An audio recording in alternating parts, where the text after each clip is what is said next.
to record, just send me a note in the chat window. First question's from Mike Barber. Go ahead, Mike. Hey, Josh, Leonard was on talking about his inexperienced roster and how it's kind of building some chemistry, finding itself as the year goes on. I know that's always the goal for a coach to get better as the year goes.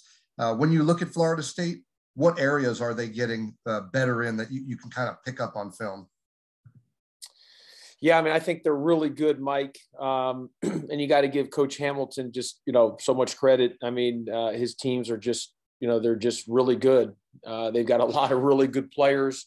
They got some young players, but those young players are, potential future pros. Plus, they got an older mix of guys as well.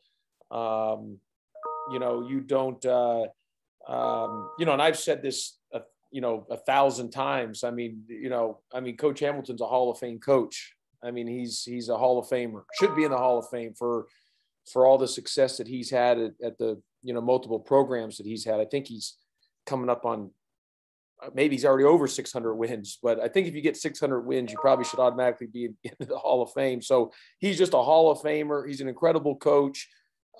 They've had incredible success. I think their young guys are really good, but they also got veteran guys who are really good too. They're a really good basketball team, and they're starting to play their best basketball, right now. So we know we got a huge challenge on our hands. I understand about with playing a lot of young guys because we have a lot of young guys in our team. So I get it.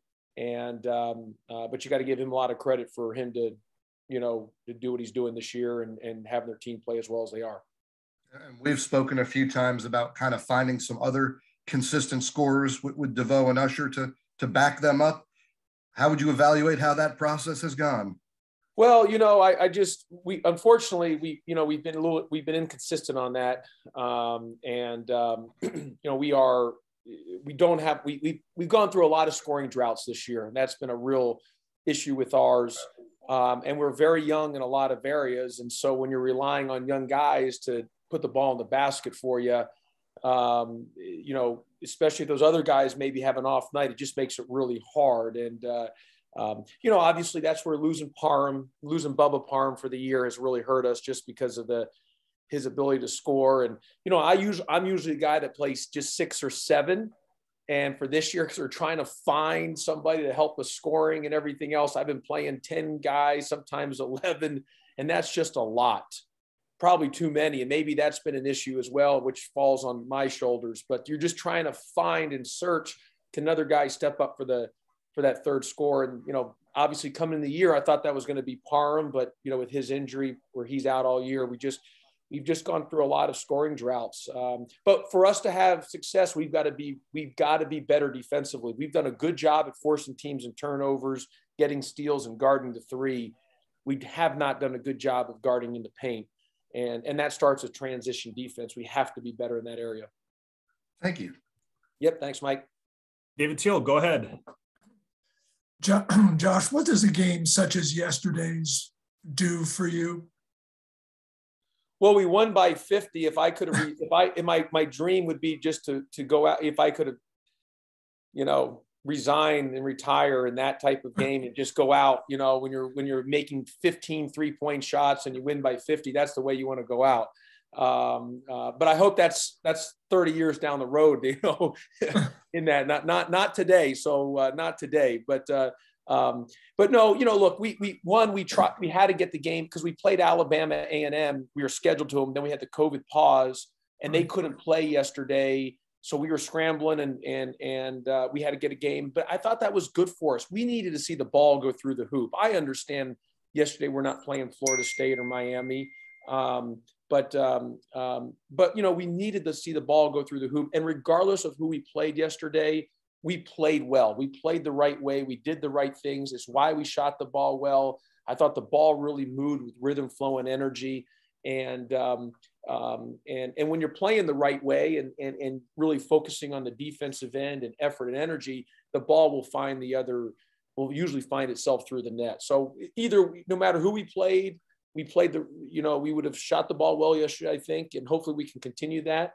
But obviously making those type of shots goes a long way. We'll need to make some shots this week playing Florida State and Miami, two great programs, both coaches, I think, like I said, how I feel about Coach Hamilton. Heck, Coach Larinaga, I think he's embarking on 700 wins or something. I don't know. How is he not in the Hall of Fame? I mean, he's another guy that should be in there. It's just, I've said my piece about Mike Bray should be in there. I'm the winningest coach in Notre Dame. And you look at a guy like Tony Bennett why even the holdup? He's going to be in there. So, we just have such a great league of coaches. And this week you're playing 2 future Hall of Famers, 2 great programs, both up in the first and second place in the league. We're going to have some success. We're going to play really great defense, and we're going to have to make some shots.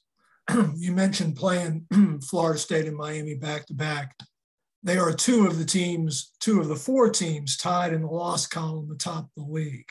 It's the only league in the country that has 4 teams tied for first in the loss column. Does that tell you anything about the ACC? I've said this before. I just think people that say the ACC is not as strong, I think it's crazy when they say that. It really is. I mean, the league is really good. It's just so much parity from top to bottom. People get so fixated if Duke and Carolina, which obviously are, the programs speak for themselves. If those 2 aren't literally going undefeated every year in the league, they think there's a problem. No, the league is really good.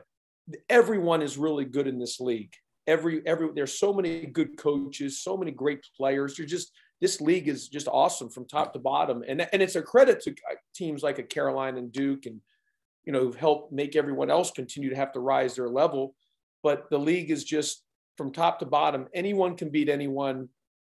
Incredible parity. I just think there's probably the league is really good. Anyone to say otherwise is not watching ACC basketball. They're just going off of a ranking here or a stat there. They're not really watching the games. I think our league is really good, and it's every year I've been in, it's been really good. And this league this year is no different. We have time for one more quick question from Chris Heidel. Go ahead, Chris. Hey, Coach Josh, how you doing? What's up, Chris? Everybody's feeling a lot better around here, so we're back to normal. So I just want to let you know we're all good. No more COVID. Everything's good. Great. Glad everyone's healthy. Hey, I was thinking you were talking about Hall of Fame coaches and all that stuff. What about you? Would you like to be in the Hall of Fame one day? Yeah. I would just like to win our next game. I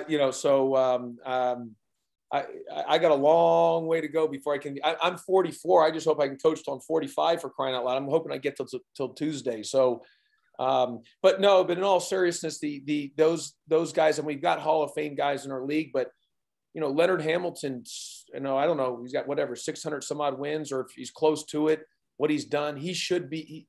And I think someone has to nominate him. He should be nominated. Same thing with Jim Larinaga. The guy's closing on 700 wins, and maybe Andy can do that. Maybe that's Andy's job to nominate those guys. I mean, Mike Bray is the winningest coach in Notre Dame history, about to get over 600 wins. Tony Bennett, we all know he's going to be in there. Might as well skip the step. So that's what this league is. And, so Andy, you need to step up, Andy, and start nominating these guys because I think you got to have a written nomination. So we'll put the pressure on Andy to get it done. I have a lot of power. I don't have that kind of power. Hey, Andy, maybe you and I get to do something. Maybe we work on that. We'll see about that. We'll work on that. Josh, thank you for the time today. I appreciate it. See you. Okay. Thanks, guys. See you next week.